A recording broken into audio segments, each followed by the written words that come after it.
kasih jiwa kami. Yesus Kristus Tuhan, penyelamat hidup kami. Haleluya.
akan berdoa. Bapa di surga, di dalam nama Tuhan Yesus kami kembali datang kepadamu, merendahkan hati kami di hadapan Tuhan. Biarlah roh-Mu yang kudus mengurapi kami, sehingga kami boleh diberkati. Firman-Mu itulah yang menjadi kekuatan dalam hidup kami. Biar iman kami semakin bertumbuh Tuhan di dalam Engkau, sehingga kami kuat di dalam kekuatan kuasa firman-Mu. Terima kasih Bapa di surga, terima kasih Tuhan Yesus.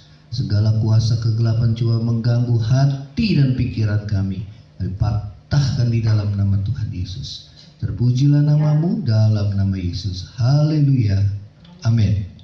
Ya, baik, shalom saudara. Selamat pagi.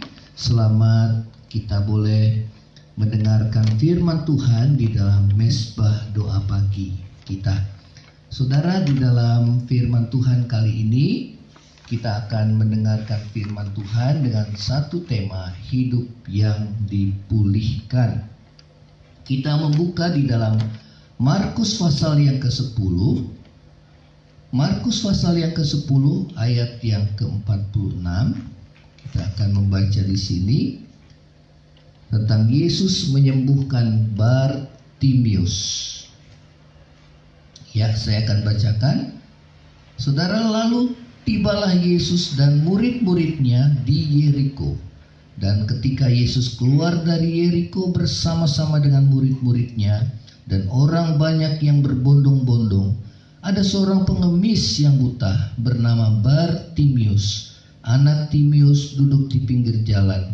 Ketika didengarnya bahwa itu adalah Yesus orang Nazaret, mulailah ia berseru, "Yesus anak Daud, kasihanilah aku." Banyak orang menegurnya supaya ia diam, namun semakin keras ia berseru, "Anak Daud, kasihanilah aku." Lalu Yesus berhenti dan berkata, "Panggillah dia." Mereka memanggil orang buta itu dan berkata kepadanya, "Kuatkanlah hatimu, berdirilah, ia memanggil engkau." Lalu ia menanggalkan jubahnya. Ia segera berdiri dan pergi mendapatkan Yesus. Tanya Yesus kepadanya, "Apa yang kau kehendaki supaya aku perbuat bagimu?" Jawab orang buta itu, "Rabuni, supaya aku dapat melihat." Lalu kata Yesus kepadanya, "Pergilah, imanmu telah menyelamatkan kau." Pada saat itu juga melihatlah ia, lalu ia mengikut Yesus dalam perjalanannya. Saudara, bagaimana Bartimius, seorang yang tidak berpengharapan, hidupnya dipulihkan oleh Tuhan Yesus, ya. Bartimius seorang pengemis yang miskin, yang buta dan hidup sendirian. Saudara, pada saat dia mendengar bahwa Yesus lewat di jalannya, dia berseru, "Yesus anak Daud, kasihanilah aku." Saudara, bagaimana Bartimius, seorang yang tak berpengharapan, hidupnya dipulihkan oleh Tuhan Yesus. Demikian juga ini dapat kita kenakan dalam hidup kita. Bagaimana hidup saudara dan saya dipulihkan oleh Tuhan. Saudara, apapun yang menjadi pergumulan saudara, ya, baik kesembuhan seperti yang saudara dialami oleh Bartimius, ya, baik saudara masalah ekonomi, baik masalah di dalam rumah tangga, baik masalah dalam pekerjaan, atau apapun saudara yang menjadi pergumulan saudara, langkah awal hidup saudara dan saya dipulihkan adalah yang pertama, biarlah kita boleh berseru pada Yesus.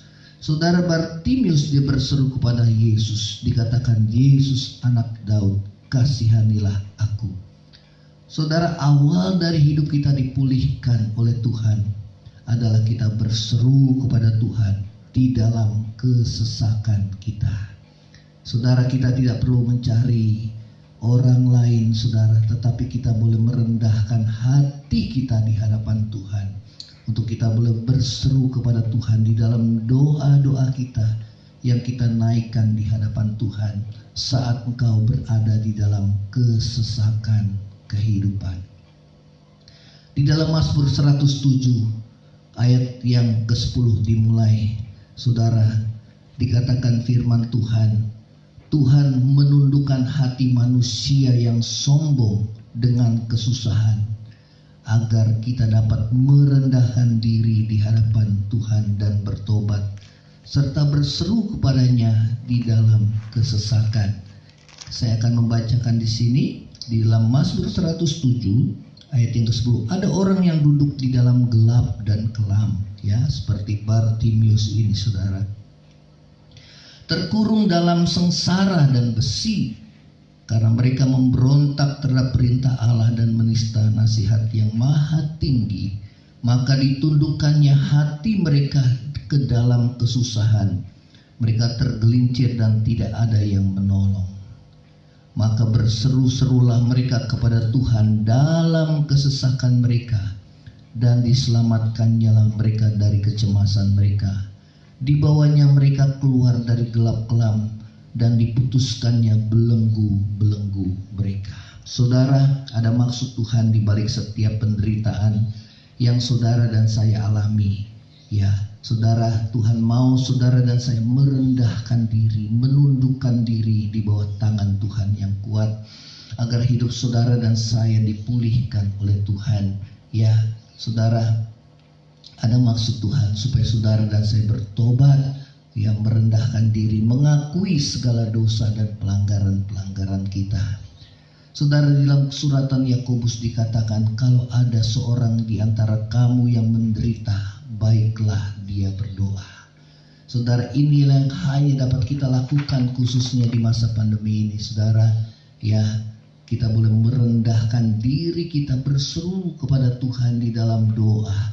Inilah awal hidup kita akan dipulihkan oleh Tuhan. Saudara, yang kedua adalah beriman pada Yesus. Yang pertama berseru kepada Yesus, dan yang kedua adalah beriman kepada Yesus. Bartimius walaupun buta secara jasmani, namun rohaninya tidak buta. Ia berseru pada Yesus, saudara, Yesus anak Daud, kasihanilah aku. Saudara, dia mengenal Yesus lebih daripada yang lainnya. Saudara, dia tahu janji Allah kepada Daud, Raja Israel, bahwa melalui keturunannya maka Allah menurunkan Mesias, yaitu juru selamat yang akan menyelamatkan manusia daripada dosa. Dan dia percaya, saudara, bahwa Tuhan sanggup menyelamatkan dia, ya, saudara, dari sakit yang dialami, yaitu kebutaannya. Ya, bahkan dia merindukan bagaimana, saudara, dia boleh mendapatkan pengampunan daripada dosa sehingga hidupnya diselamatkan. Perkataan Yesus pada Bartimius, saudara, dikatakan, pergilah, imanmu menyelamatkan engkau. Saudara, mengandung pengertian bahwa Bartimius, saudara, dia bukan hanya mendapatkan kesembuhan daripada Tuhan Yesus, tapi terlebih dia mendapatkan keselamatan daripada Tuhan. Saudara, ya, inilah yang harus kita lakukan. Saudara, kita merendahkan hati di hadapan Tuhan. Bukan hanya kita mau hidup saudara dan saya dipulihkan oleh Tuhan dalam setiap pergumulan saudara dan saya, namun lebih daripada itu, Tuhan menghendaki saudara keselamatan hidupmu, agar hidup saudara dan saya tidak terhilang di hadapan Tuhan. Kita boleh merendahkan hati seperti Bartimius yang membutuhkan Tuhan di dalam kehidupannya. Seorang yang tadinya tidak berpengharapan, kemudian setelah dia menemukan Tuhan, saudara, hidupnya dipulihkan.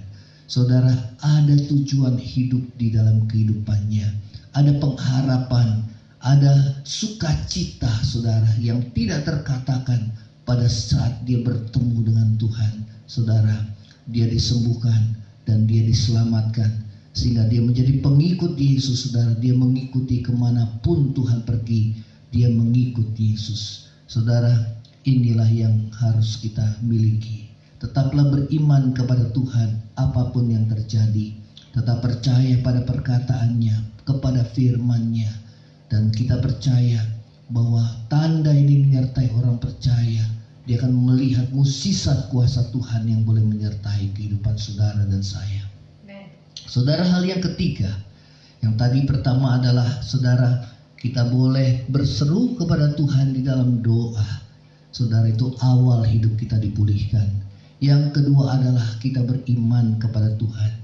Saudara, Tuhan Yesus berkata, apa saja yang kamu minta di dalam doa, dengan penuh kepercayaan kamu akan menerimanya.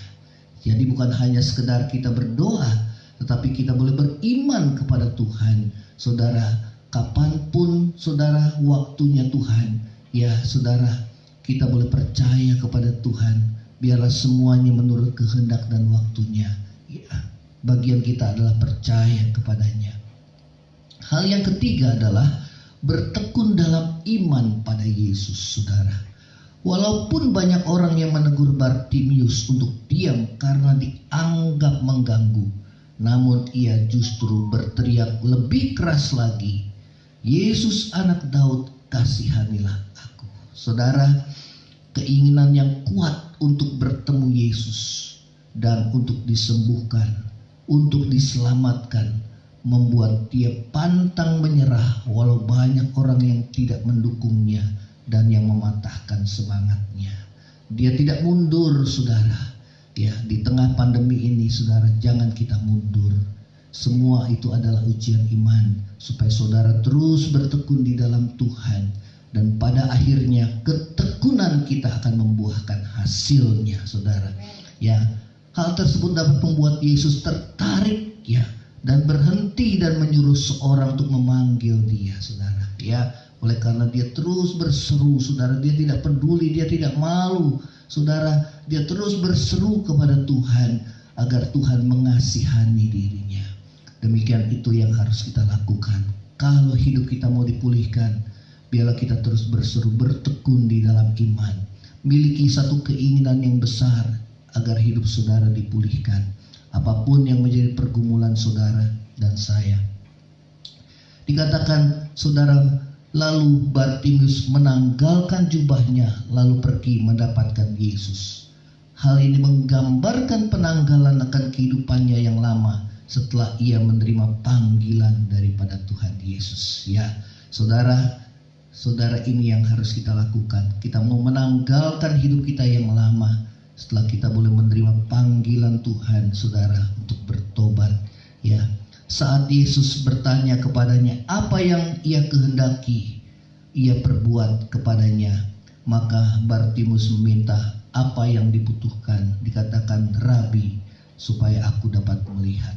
Apa yang menjadi kebutuhan saudara saat ini, biarlah kita boleh mengemukakannya di hadapan Tuhan. Ya, saudara, saya percaya, kita percaya bahwa Tuhan mendengarkan apa yang saudara dan saya minta kepada Dia. Tetaplah bertekun dalam iman pada Yesus walau tidak ada yang mendukung kita. Bahkan ada orang yang berusaha mematahkan semangat kita, karena pandangan kita hanya tertuju kepada Dia yang sanggup untuk memulihkan hidup saudara dan saya. Kita akan tundukkan kepala, kita akan berdoa, saudara. Bapa di surga, di dalam nama Tuhan Yesus, kami bersyukur buat anugerah-Mu pada pagi hari ini. Mengajarkan kami untuk tetap percaya kepada Tuhan, bertekun di dalam iman, berseru kepada-Mu di dalam doa, Tuhan. Karena satu-satunya pengharapan kami hanya di dalam Engkau, ya Tuhan. Biarlah Tuhan kerinduan kami untuk dipulihkan, keluarga kami dipulihkan, ekonomi kami dipulihkan, ya Tuhan. Penyakit kami dipulihkan, Tuhan. Dosa-dosa kami boleh dibebaskan, ya Tuhan. Oleh karena kami mau hidup menurut kehendak-Mu, Tuhan. Kami tidak mampu, ya Tuhan, namun kami mau memohonkan belas kasihan-Mu seperti Bartimius, Tuhan. Kami bagaikan seorang yang buta rohani kami, ya Tuhan, yang membutuhkan terang-Mu yang besar menerangi jalan kehidupan kami, agar hidup kami berjalan di dalam kebenaran firman-Mu, Tuhan, dan tidak tersesat oleh arus dunia ini, ya Tuhan Yesus. Kami tetap percaya kepada Engkau, Allah yang setia, yang selalu menyertai kami di dalam kesesakan kami. Terima kasih, ya Tuhan. Biarlah belas kasihan Tuhan itu boleh berlaku dalam kehidupan kami. Terima kasih, kami ingatkan saudara kami yang saat ini mengalami pergumulan di rumah-rumah sakit maupun di rumah masing-masing, yang mengalami sakit Tuhan yang melawat mereka, dan Kau yang menyembuhkan mereka Tuhan. Mereka yang dalam kesulitan masalah keuangan, kiranya Tuhan yang menolong dan melawat, membuka pintu bagi mereka Tuhan, mencurahkan berkat-Mu atas mereka, sehingga mereka dapat mencukupi kehidupan mereka sehari-hari, sehingga pemeliharaan Tuhan dalam kehidupan mereka ya Tuhan. Kami yang masih hidup di dalam dosa, biarlah kami boleh merendahkan hati kami. Kami boleh menanggalkan jubah kehidupan kami yang lama ya Tuhan. Pada saat Kau memanggil kami pada pagi hari ini, untuk kami boleh bertobat, merendahkan diri di hadapan-Mu. Tuhan, terima kasih Tuhan Yesus, supaya doa-doa kami tidak terhalang oleh karena dosa-dosa dan pelanggaran kami. Terima kasih Tuhan Yesus, terima kasih. Kami berdoa bagi bangsa kami ya Tuhan yang saat ini mengalami pergumulan. Mari Tuhan berikan hikmat bagi pemimpin kami, Presiden kami Bapak Jokowi, Wakil Presiden dan para menteri dan para penasihatnya. Mereka yang tergabung dalam tim COVID, Tuhan berikan kepada mereka hikmat daripada-Mu, dan kami dapat bekerja sama. Dan seluruh rakyat kami Tuhan, Engkau yang melawat kami ya Tuhan, supaya kami boleh tunduk pada aturan yang berlaku, sehingga Tuhan seluruh rakyat kami boleh dipulihkan. Seluruh rakyat kami mereka boleh mengalami pemeliharaan daripada-Mu ya Tuhan. Terima kasih Bapa di surga. Kami mengalami mungkin terikat oleh hutang dan piutang. Mari Tuhan yang lawat dan Tuhan yang menolong kami ya Tuhan, sehingga tangan Tuhan boleh bekerja menolong kehidupan kami anak-anak Tuhan. Kami yang terikat oleh narkoba, kami yang terikat oleh seks bebas, pergaulan-pergaulan yang buruk, Tuhan lepaskan di dalam nama Tuhan Yesus. Kami yang masih terikat oleh Tuhan, game online ya Tuhan, ataupun Tuhan dari media-media sosial yang mengikat hati kami, menjauhkan kami daripada-Mu Tuhan, lepaskan kami di dalam nama Tuhan Yesus. Terima kasih Bapa di surga, terima kasih Tuhan. Ini yang menjadi doa kami di hadapan-Mu sepanjang hari ini. Tuhan berkati kami, Tuhan dalam usaha pekerjaan kami yang kami lakukan. Biar penyertaan Tuhan senantiasa menyertai kami. Demikian juga perlindungan-Mu Tuhan pada setiap kami anak-anak-Mu, sehingga kami dilindungi dari masa pandemi ini ya Tuhan. Tetap sehat, tetap kuat di dalam kekuatan kuasa-Mu ya Tuhan. Terima kasih di dalam nama Tuhan Yesus. Baik saudara, kita angkat hati kita dan kita terima berkat daripada Tuhan. Tuhan menghadapkan wajahnya kepadamu dan memberi kau kasih karunia. Tuhan menghadapkan wajahnya kepadamu, memberi kau damai sejahtera. Kiranya kasih karunia dari Allah Bapa, cinta kasih yang kekal dari Tuhan kita Yesus Kristus, penghiburan, pertolongan dan penyertaan Roh Kudus menyertai saudara dan saya mulai saat ini sampai Maranatha Tuhan Yesus dalam pada kali yang kedua, bahkan sampai selama-lamanya.